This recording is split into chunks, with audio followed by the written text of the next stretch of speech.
La existencia del mal en la historia humana ha sido siempre una de las causas de crisis en nuestra convivencia y de nuestra manera de relacionarnos con nuestro entorno natural.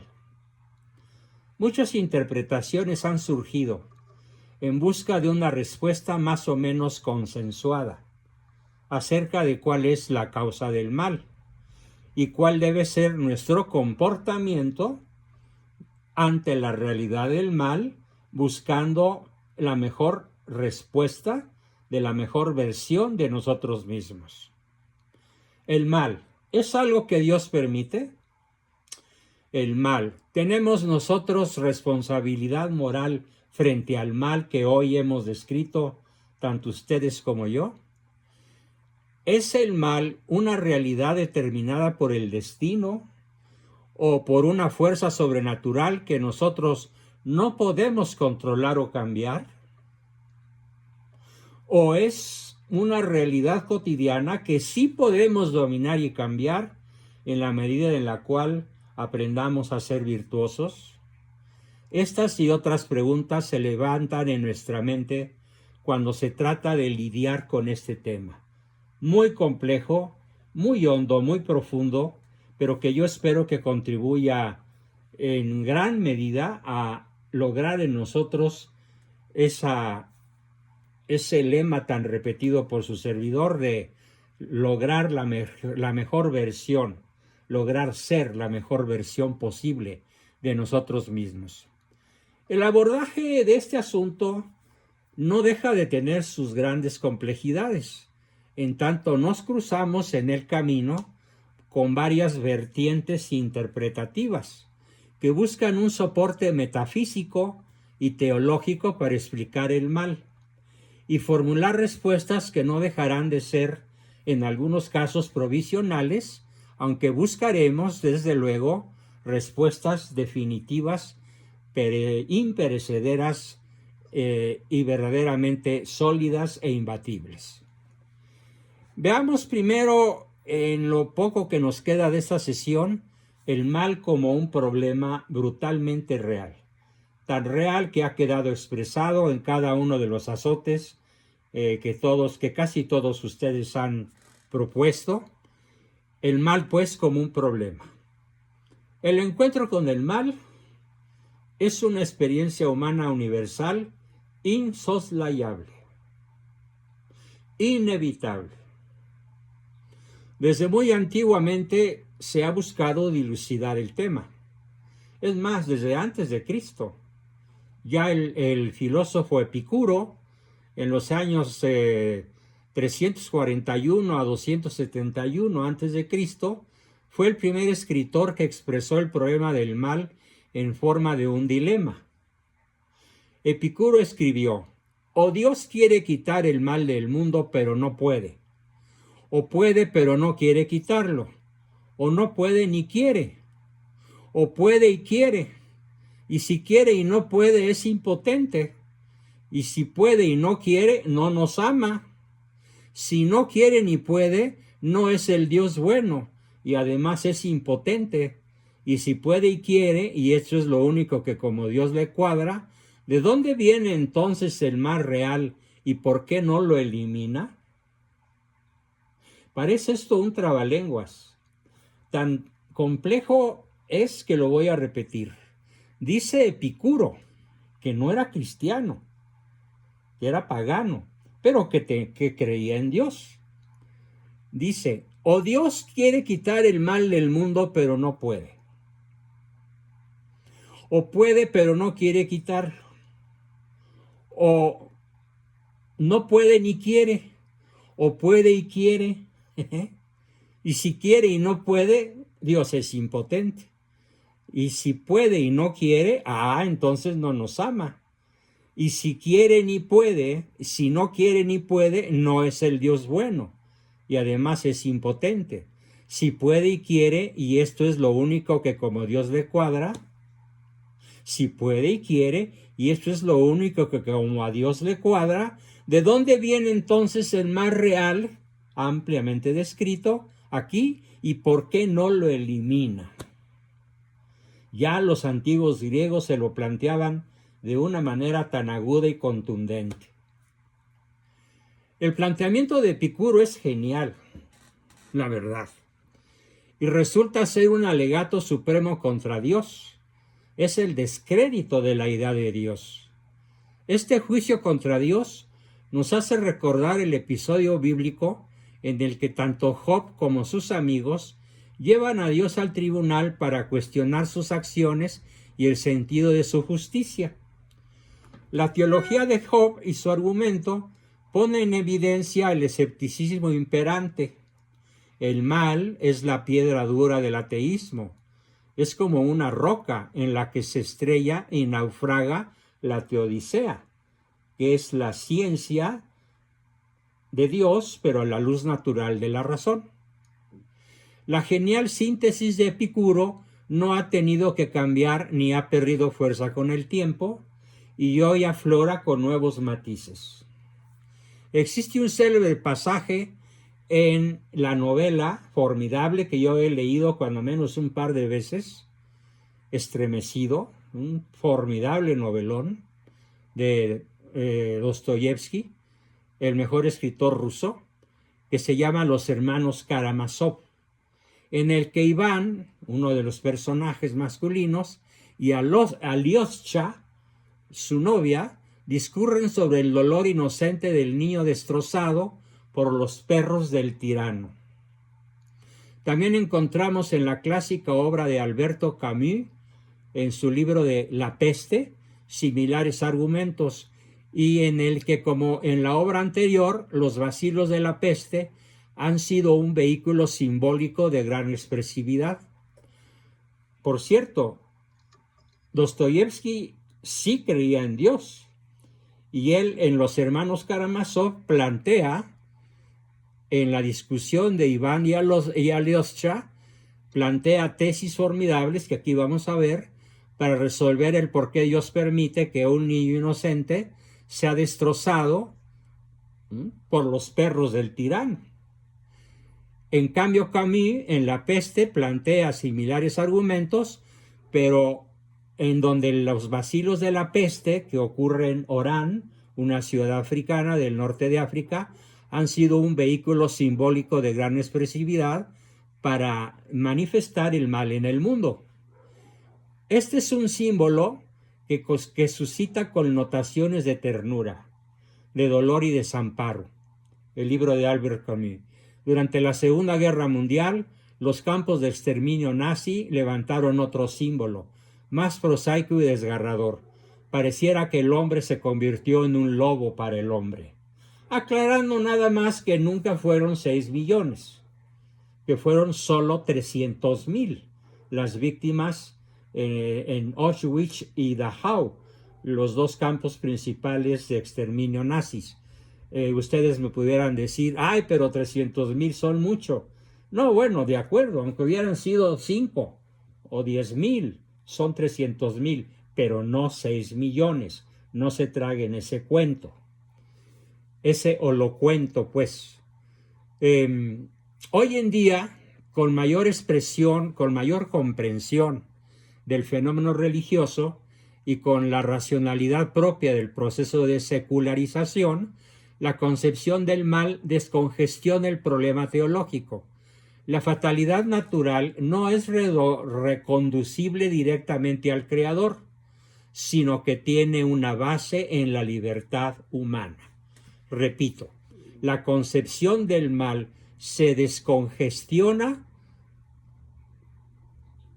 la concepción del mal descongestiona el problema teológico. No es un problema teológico.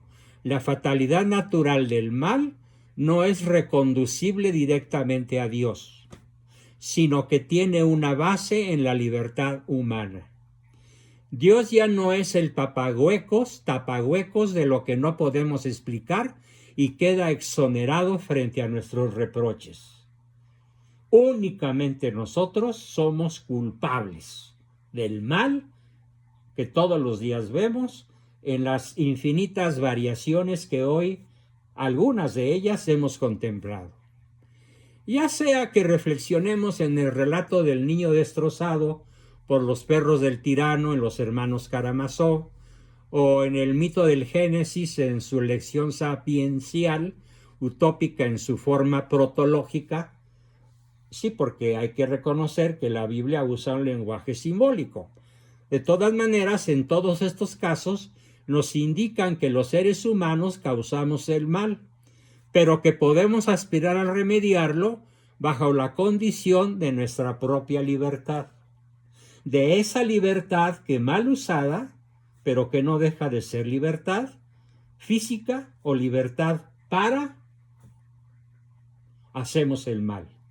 Pero también podemos realizar el bien si queremos. El concepto mismo del mal presenta dificultades, porque por una parte no es unívoco y por la otra es indefinible debido a una dimensión que llega a ser inabarcable. Tradicionalmente se ha definido el mal de una manera clásica, como mal moral, mal físico, mal social. Esta tríada de tres, moral, físico y social, pone de manifiesto el carácter poliédrico, es decir, una forma masiva que tiene poliédrico, una forma poliédrica, es decir, muchos lados, infinidad de lados, o aristas como las que tiene un diamante. Aunque la realidad del mal es multiforme, en esencia segrega la crueldad concreta de lo maligno. El mal hiere, el mal desgarra, el mal provoca dolor. Y el mal, ante todo, quiero que tengan una idea muy sólida esta noche, a partir de esta noche, el mal es la ausencia del bien. El mal como tal no existe. El mal se define en filosofía como la ausencia del bien. Así como en teología sería la ausencia de Dios. Y el infierno, que es el mal fundamental al cual podríamos llegar a concurrir, es la ausencia total, permanente y definitiva de Dios. La ausencia del bien supremo sería el infierno. El mal, pues, nos confronta con una hondura abismal, abismática, de abismo, que no podemos explicar en su última esencialidad. Es un misterio de iniquidad. Mysterium iniquitatis, como dice San Agustín. El mal es algo que nos afecta a todos negativamente y pone nuestra existencia en un estado de agonía y tragedia. El acceso al tema nos ubica en ópticas distintas, según sea nuestra experiencia humana del mal, pero el dominador común de todo, el mal que nos ocurre, es el dolor que nos produce. Por eso es tan importante tratar a profundidad, con mucha paciencia, mucha calma, mucha hondura y muchas bases, tanto filosóficas como teológicas, el problema del mal. Me sumo a la opinión versada de varios estudiosos en la que afirman su posición, que no es tarea de una teología explicar el mal, sino más bien indagar cómo puede ser posible creer desde la experiencia del mal. ¿Cómo puede ser posible mantener la fe en medio del mal que nos ocurre? Porque díganme si no es verdad. Todos conocemos a algún pariente que ha dejado de creer en Dios por lo mal que le ha ido. Porque ha perdido a un hijo, porque ha perdido a su cónyuge, porque tiene una enfermedad incurable, porque le han robado todos sus bienes, porque tiene una situación tan dramática que resulta irreconciliable aparentemente con su fe en Dios. Y entonces viene el hecho de renegar. El mal que me ocurre no es compatible con que Dios exista. Dios no existe, porque si existiera no permitiría que esto le ocurriera a este niño devorado por los perros del tirano. Si Dios existiera, no sería posible que hoy nos gobernara el peje. Si Dios existiera, no es posible que los narcos gobiernen en este país y se campeen con sus armas y sus camionetas por todo México, haciendo una ostensiva y brutal presencia de su poder insuperable. Así que una cosa es explicar el mal y otra cosa muy distinta es conciliar la fe en Dios con el dolor que el mal nos produce. Los varios intentos de explicar el mal, tanto de las teodiceas como de la teología clásica, nos han dejado un saldo decepcionante, porque se debe demostrar hasta dónde una respuesta especulativa ha dejado satisfecha una pregunta existencial. ¿Qué quiero decir con esto? Que por mucho que especulemos, que por mucha filosofía, que por mucha teología que aquí lleguemos a manejar, si el mal que nos ha causado la vida, el prójimo, el mal que Dios ha permitido que nos ocurra, nos ha causado tal dolor que no lo hemos podido superar, esto requiere una explicación muchísimo más profunda, muchísimo más personalizada, vivencial, psicoterapéutica, práctica, que lo que nos pueden dar las teorías, por completas y avanzadas que estén. Una de las claves de la teología que vamos a manejar aquí es que la fe es compatible con el sufrimiento provocado por el mal. ¿Pero cómo? ¿Cómo es que va a llegar a ser compatible la teología con el mal que nos ocurre? Al margen de que el mal pueda o no explicarse teológicamente, el asunto más resueltamente teológico es que Jesús de Nazaret es paradigma de nuestra experiencia del mal, por cuanto él creyó desde la experiencia del mal. Después de esas reflexiones previas, haremos un intento de aproximación teológica al problema del mal en San Agustín, obispo de Hipona, quien en su momento histórico abordó este tema como una reacción frente a las herejías de su época, que ponían en un callejón sin salida el tema de Dios como supremo bien y dispensador de la gracia. A esto se enfrentó San Agustín, y toda la experiencia de San Agustín que vuelca en su libro de las Confesiones, aquí la vamos a exponer de una forma vivencial, cada uno de nosotros pueda resolver el problema del mal en su propia persona, en su propia familia, en su propia vida, en su propio quehacer profesional. Claro que con las limitaciones propias del tiempo, pero buscando la mejor fórmula para comprender la realidad, los santos quieren responder desde una perspectiva pastoral al origen del mal y de cómo ésta afecta el orden creado por Dios y de cómo el mal, afecta negativamente el orden creado por Dios. Bien, pues hoy ha sido la introducción a nuestro tema que va a llevarnos varios lunes sobre por qué Dios permite el mal.